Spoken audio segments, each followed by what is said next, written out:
Instagram भाई साहब, शायद जो आजकल की यूथ है ये सबसे ज्यादा इसी सोशल मीडिया साइट का इस्तेमाल करती है। तो आपके फेवरेट सोशल मीडिया साइट को अब लोग काफी ज्यादा क्रिटिसाइज कर रहे हैं, उसको काफी ज्यादा बैकलैश मिल रहा है। यहां तक कि दिल्ली में उसके खिलाफ, इंस्टाग्राम के खिलाफ एफआईआर भी दर्ज करा दी गई है। जी हां, एफआईआर। तो आखिर में ऐसा क्यों हुआ, लोग क्रिटिसाइज क्यों कर रहे हैं, एफआईआर तक दर्ज क्यों कराई गई है, पूरी डिटेल्स आपको वीडियो में आगे देंगे। उसके पहले मैं आपको दूसरी खबर बताऊं तो बाबा का ढाबा, एक यूट्यूब वीडियो से बाबा इतने फेमस हो गए कि उनको दबा के पैसे मिले, लेकिन उन्होंने उसी यूट्यूबर को दोषी करार करा दिया कि इसने मेरे पैसे खा लिए। अब उनके पास इतने सारे पैसे थे, उन्होंने रेस्टोरेंट खोल लिया रोड साइड दुकान से, लेकिन अब वो रेस्टोरेंट फेल हो गया तो उनको वो रेस्टोरेंट बंद करना पड़ा। इसके लिए भी वो किसी और को जिम्मेदार ठहरा रहे कि उसने मेरे साथ धोखा किया, बहुत सारी बातें। पूरी डिटेल्स बाबा के ढाबा के बारे में आगे आपको देंगे, लेकिन उसके पहले आप सभी को मेरा नमस्कार। मेरा नाम है देवेश सिंह, समाचार 2.0 में आप सभी का स्वागत है। चलिए, तो अब सबसे पहले आपको इंस्टाग्राम भाई साहब के बारे में बताते हैं कि आखिर लोग उससे नाराज क्यों, लोग उस पर गुस्सा क्यों कर रहे हैं, क्रिटिसाइज क्यों कर रहे हैं, इतना बैकलैश इंस्टाग्राम को आखिर मिल क्यों रहा है। सबसे पहले मैं आपको बता दूं, इंस्टाग्राम के अंदर एक फीचर होता है जिसको कहते हैं जिफ। अब आप कोई स्टोरी डालेंगे या कुछ भी अपलोड करेंगे तो आप एक फोटो ऐड कर सकते हो उसके साथ, जाकर अपने सर्च बॉक्स में डाल के। तो उस सर्च बॉक्स में एक जिफ उन्होंने ऐड किया है जो शंकर भगवान का है। अब उनके एक हाथ में मोबाइल फोन, स्मार्टफोन रख दिया है और दूसरे हाथ में शराब की ग्लास जिसके अंदर शराब भी है। मतलब कि मान लीजिए, हो सकता है कि शंकर भगवान को स्मार्टफोन चलाने का मन किया, ये चीज जनता एक्सेप्ट कर सकती है, लेकिन वहीं दूसरे हाथ में अगर आप शराब की बोतल शंकर भगवान के हाथ में थमा देंगे तो मुझे नहीं लगता कि हिंदुस्तान की जनता इस बात को एक्सेप्ट करेगी या उसे इस बात को एक्सेप्ट करना चाहिए। मेरे हिसाब से अगर किसी भी कम्युनिटी की अगर आप बात करते हैं सोशल मीडिया साइट पर, तो कम्युनिटी को एक्सेप्ट करना सोशल मीडिया साइट्स की रिस्पॉन्सिबिलिटी बनती है। फिलहाल इसी बात को लेकर दिल्ली में सोशल मीडिया साइट इंस्टाग्राम के खिलाफ एफआईआर तक दर्ज करा दी गई है। चलिए, खबरों के साथ आगे बढ़ते हुए मैं आपको कानपुर में one of the most dangerous accidents के बारे में बताता हूं, जहां पर एक्सीडेंट में, रोड एक्सीडेंट में मौके पर 16 लोगों की जान चली गई। जी हां, 16 लोग, सिर्फ एक एक्सीडेंट, जिसके बाद प्राइम मिनिस्टर नरेंद्र मोदी ने मरने वाले लोगों के परिवार वालों को 2-2 लाख रुपए नेशनल रिलीफ फंड में से देने का वादा किया। वहीं दूसरी तरफ उत्तर प्रदेश के कानपुर में इस एक्सीडेंट में जितने भी लोग घायल हैं सभी को 50,000 रुपए देने का वादा किया। चलिए, अब देश की इकोनॉमी के बारे में कुछ बात करते हैं, क्योंकि कैसा है, जो ये मेन स्ट्रीम मीडिया हाउसेज हैं ये आपको इसके बारे में नहीं बताएंगे, ना ही वो यूट्यूबर्स। जब वो देश की इकोनॉमी गिरती है, देश की जीडीपी गिरती है, तो उसके ऊपर बड़ी बड़ी वीडियोस बनाते हैं, लेकिन कभी भी देश की जीडीपी, इकोनॉमी बढ़े या इंडिया दुनिया का सबसे फास्टेस्ट ग्रोइंग इकोनॉमी बन जाए, उस मुद्दे पर कभी बात नहीं करेंगे। मैं आपको आज बताता हूं कि वर्ल्ड बैंक के ग्लोबल इकोनॉमिक प्रोस्पेक्टस के हिसाब से, वर्ल्ड बैंक के हिसाब से इंडिया की इकोनॉमी 2021-2022 में 8.3 यानी कि 8.3% से बढ़ती हुई नजर आएगी। जी हां,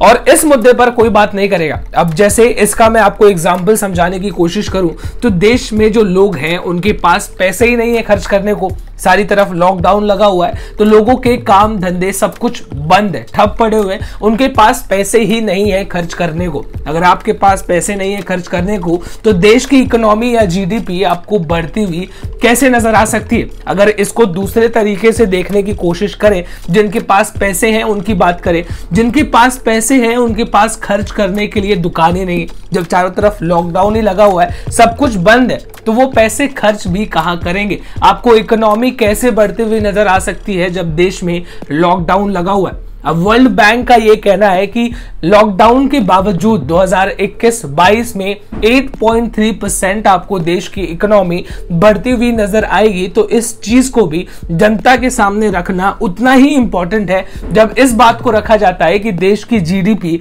गिरती हुई नजर आ रही है।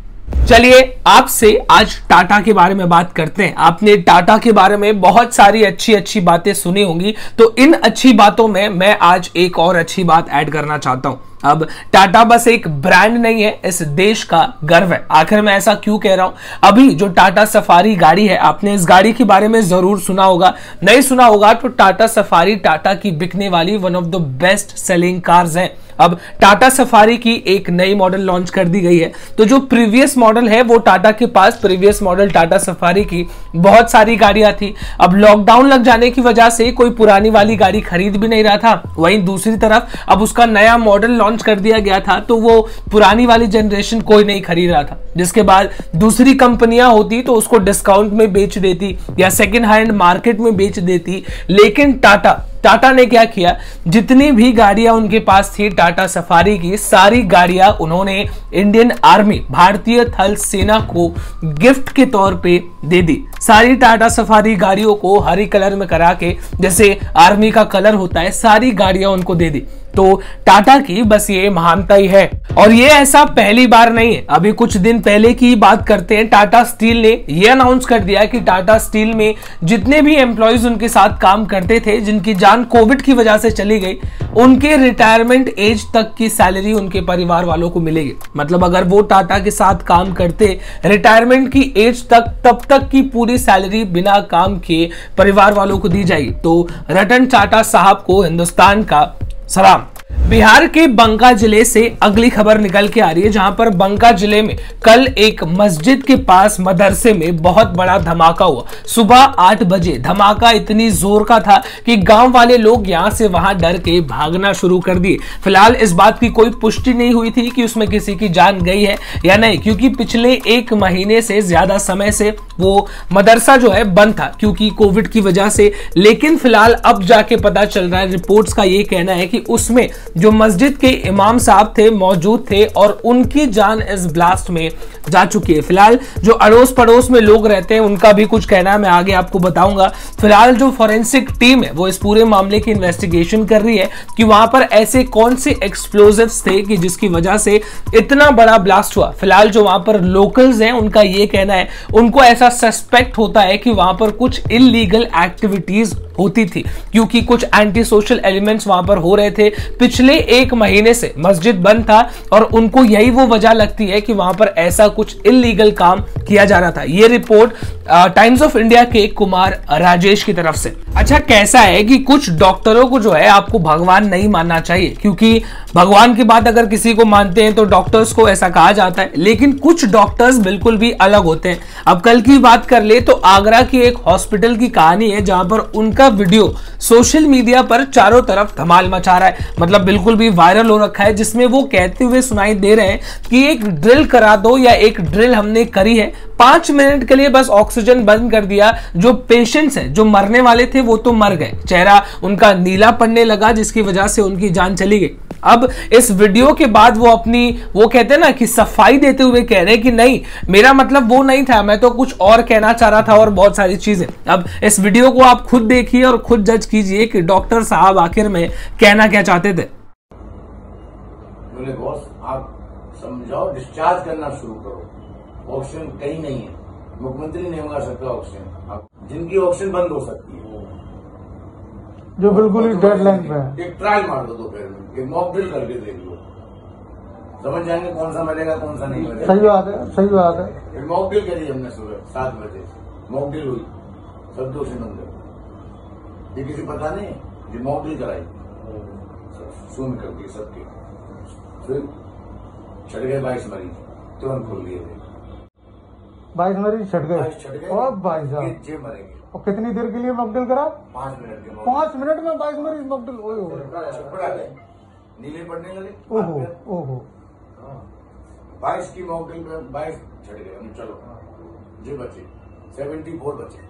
अभी जो आपने हॉस्पिटल देखा, जो वीडियो देखा, उस हॉस्पिटल को अब सील कर दिया गया है, उसके जो मालिक है उनको भी बुक कर लिया गया है। एनीवेज, अब मैं आपको एक इंटरनेशनल खबर बताता हूं। कल शाम से इस खबर के बारे में सारे लोग बात कर रहे हैं। सोशल मीडिया पर एक वीडियो भी खूब वायरल हो रहा है। अब आखिर वीडियो कौन सी है और मामला क्या है? वीडियो फ्रांस के प्रेसिडेंट एमेन्युअल मैक्रोन की है और मामला यह है कि एक हॉस्पिटल में एक छोटे से टाउन में पहुंचे थे, जिसके बाद बाहर निकल के लोगों से हाथ मिला रहे थे, जिसमें से एक आदमी ने हाथ तो मिलाया लेकिन उसके बदले दूसरा हाथ उनके गाल पर जड़ दिया। फिलहाल उनके सिक्योरिटी फोर्सेस ने उनको बचा लिया, पीछे खींच लिया, लेकिन उसके बावजूद वो आगे चल के और लोगों से हाथ मिलाते हुए नजर आ रहे हैं। जो मारने वाली वीडियो है उस पर एक नजर डालिए।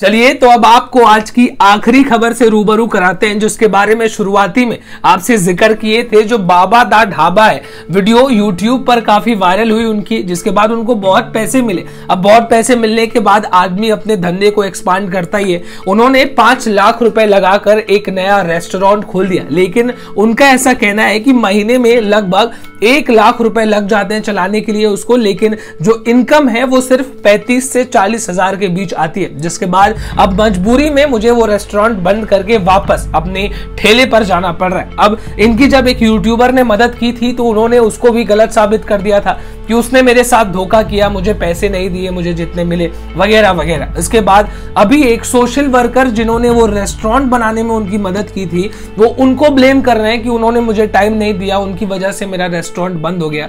यानी कि ऐसा भी है कि कुछ लोग जिनकी आप मदद करते हैं वो इवेंचुअली आप ही के ऊपर उल्टा आपको कहने लगेंगे। तो जमाना भाई साहब कुछ इस तरीके का है कि मदद भी आपको सोच समझ के करना पड़ सकता है। अब आप डिसीजन लीजिए अपना। एनीवेज, इसी के साथ आज के न्यूज अपडेट्स में बस इतना ही। कल आपसे फिर से मुलाकात करेंगे, तब तक के लिए this is me Devesh Singh signing off. जय हिंद।